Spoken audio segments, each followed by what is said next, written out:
আজকের ভিডিওতে এমিলি ডিকিনসনের একটা কবিতা, পপুলার একটা কবিতা ডিসকাস করতে যাচ্ছে। এই ভিডিওতে থাকছে line by line analysis, translation, figure of speech, সেই সাথে হিডেন মিনিং। কবিতাটা হচ্ছে there is no frigate like a book. প্রথম লাইনে কবি বলছেন there is no frigate like a book. এখানে ফ্রিগেট হচ্ছে এক ধরনের দ্রুত গতির জাহাজ, অর্থাৎ বইয়ের মতো কোনো দ্রুতগতির জাহাজ নেই। অর্থাৎ বই এমন এক যন্ত্র যা আমাদেরকে অজানা দূরবর্তী স্থানগুলোতে নিয়ে যায় দ্রুততম জাহাজের থেকেও দ্রুত। এখানে কিন্তু আমরা সিমিলি নোটিস করলাম, তাই না? ফ্রিগেট শব্দের সাথে বইয়ের তুলনা করেছেন, যেখানে লাইক শব্দটি ব্যবহার করা হয়েছে। There is no frigate like a book. So এটা হচ্ছে একটা সিমিলি। এরপরে কিন্তু আমরা এখানে মেটাফোরও দেখতে পাচ্ছি। বইকে এক প্রকার যাত্রা পথ হিসেবে উপস্থাপন করা হয়েছে, যা আমাদের ভ্রমণের সুযোগ করে দেয়। সো এটা মেটাফোর বা রূপক। অর্থাৎ ওভারঅল এই লাইনটার মানে দাঁড়ায় বই শুধু তথ্য বা গল্পের সঞ্চয় নয়, বরং এটি আমাদের চিন্তাধারা ও কল্পনাকে নতুন দিগন্তে নিয়ে যায়, তাই না? এক প্রকার আত্মার মুক্তি ও উন্নতির পথে। 2 নম্বর লাইনে বলছে to take us lands away. বই আমাদের এমন স্থানগুলোতে নিয়ে যায় যা হয়তো বাস্তবে দেখা বা পৌঁছানো সম্ভব নয়, দূরবর্তী অপরিচিত ভূমি বা জগৎ। এখানে আমরা মেটাফোর দেখতে পাই।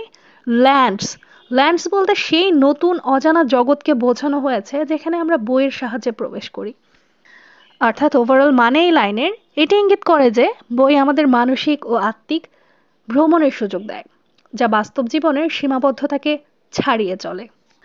এবারে চলে আসে আমাদের লাইন 3, নর এনি কার্সার লাইক আ পেজ। কার্সার শব্দটা বোঝায় দ্রুতগতির ঘোড়াকে। কবি এখানে বলছেন একটি পৃষ্ঠার মতো দ্রুত কোনো ঘোড়া নেই। অর্থাৎ বইয়ের প্রতিটি পৃষ্ঠা আমাদেরকে দ্রুত গতিতে প্রাণবন্ত ভ্রমণে নিয়ে যায়। এখানে নোটিস করলে তোমরা সিমিলি দেখতে পাবে, তাই না? উপমা। পৃষ্ঠাকে বা পেজকে কার্সার অর্থাৎ দ্রুত ঘোড়া হিসেবে তুলনা করা হয়েছে। এখানে পার্সনিফিকেশনও আমরা দেখতে পাই। পৃষ্ঠাকে প্রাণবন্ত ও গতিশীল হিসেবে চিত্রিত করা হয়েছে, যেন তার নিজেই প্রাণবন্ত ঘোড়ার মতো দৌড়চ্ছে।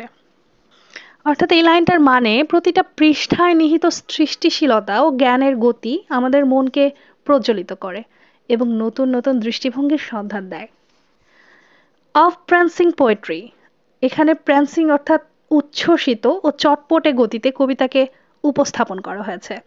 কবি জানায় কবিতার পৃষ্ঠার সৌন্দর্য ও গতিশীলতা অন্য কোনো ঘোড়া বা যাত্রাপথের মতো নয়।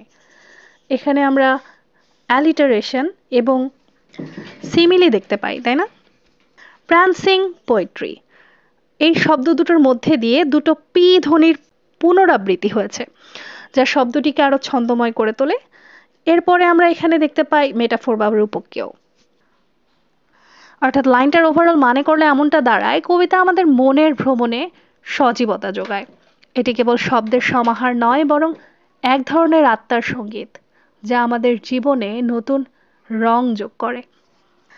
5 নম্বর লাইন দেখো, this traverse may the poorest take. Traverse বলতে বোঝাচ্ছে যাত্রা বা ভ্রমণ, এমন একটি যাত্রা যা অর্থনৈতিক ও সামাজিক অবস্থার দিক থেকে দরিদ্রবানদেরও গ্রহণযোগ্য। এখানে আমরা সিমিলি বা রূপক দেখতে পাই। বই ও কবিতার দ্বারা প্রদত্ত এই মানসিক যাত্রাকে জীবনের এমন এক অভিজ্ঞতা হিসেবে উপস্থাপন করা হয়েছে যা সকলের জন্য উন্মুক্ত। অর্থাৎ বলা যায় এখানে বলা হচ্ছে জ্ঞানের বা সৃষ্টিশীলতার ভ্রমণে কোনো আর্থিক বাধা নেই। প্রতিটি মানুষ, এমনকি যাদের হাতে অর্থের অভাব, তারা বইয়ের মাধ্যমে অসীম জগৎ ভ্রমণ করতে পারে।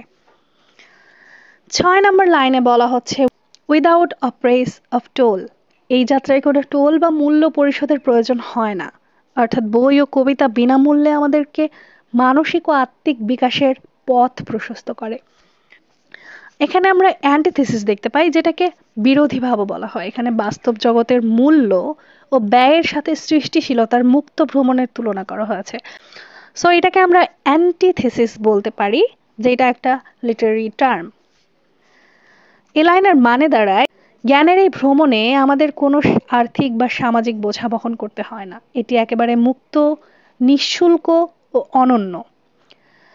এর পরের লাইনে বলা হয়েছে how frugal is the chariot. Chariot অর্থ রথ, যা এখানে একটি সহজ সস্তা যাত্রাপথের প্রতীক হিসেবে ব্যবহৃত হয়েছে। কবি উল্লেখ করেছেন এই রথ খুবই ফ্রিগল বা অর্থনৈতিকভাবে সাশ্রয়ী। এখানে আমরা সেই আবার মেটাফোরের ব্যবহার দেখতে পাচ্ছি। বই বা কবিতাকে এমন এক রথ হিসেবে চিত্রায়িত করা হয়েছে যা আমাদের আত্মাকে বহন করে, যা সাধ্যের মধ্যেও সহজলভ্য।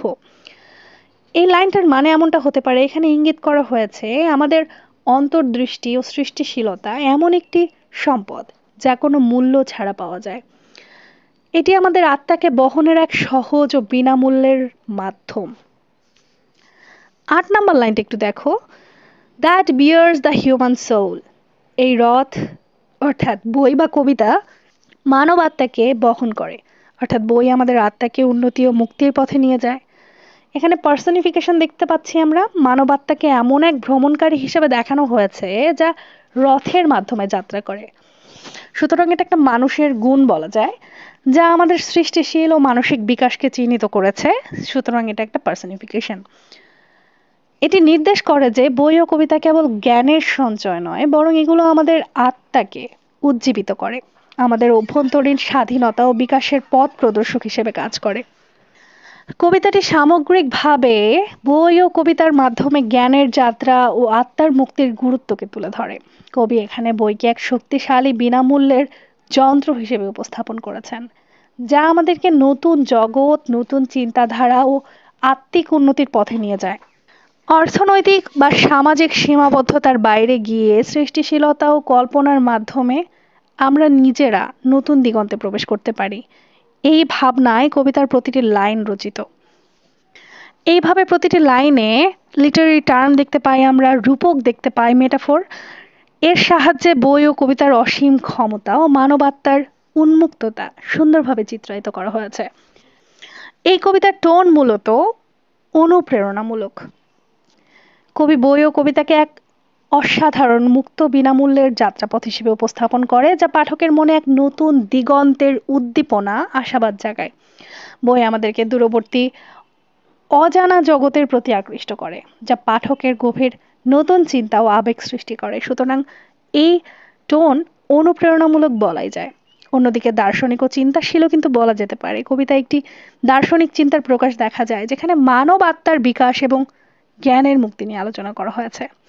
এখানে বলা হয়েছে যে জ্ঞান সৃষ্টিশীলতার যাত্রা এমন এক অভিজ্ঞতা যা কোনো আর্থিক বা সামাজিক সীমাবদ্ধতার বাধা স্বীকার করে না। প্রশংসামূলক টোনও বলা যায়। বই এবং কবিতার মাধ্যমে মানব আত্মার যাত্রাকে কবি যেন এক উৎসব মুখর ভ্রমণে পরিণত করেছেন।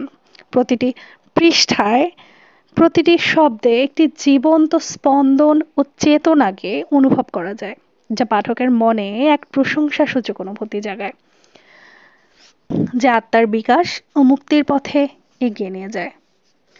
এই কবিতার থিম হচ্ছে ইমাজিনেটিভ জার্নি, মানসিক বা আত্মিক ভ্রমণ। কবি বইকে ফ্রিগ্যাট ও পৃষ্ঠাকে দ্রুতগামী ঘোড়া বা কার্সার হিসেবে তুলনা করেছেন। এভাবে তিনি ইঙ্গিত করেন যে বই ও কবিতা আমাদের মনের গভীরে এমন এক ভ্রমণে নিয়ে যায় যা বাস্তব জগতের সীমাবদ্ধতার বাইরে। এই যাত্রা আমাদের চিন্তা, কল্পনা এবং সৃষ্টিশীলতাকে প্রসারিত করে, যা আত্মার বিকাশ ও উন্নতির জন্য অপরিহার্য।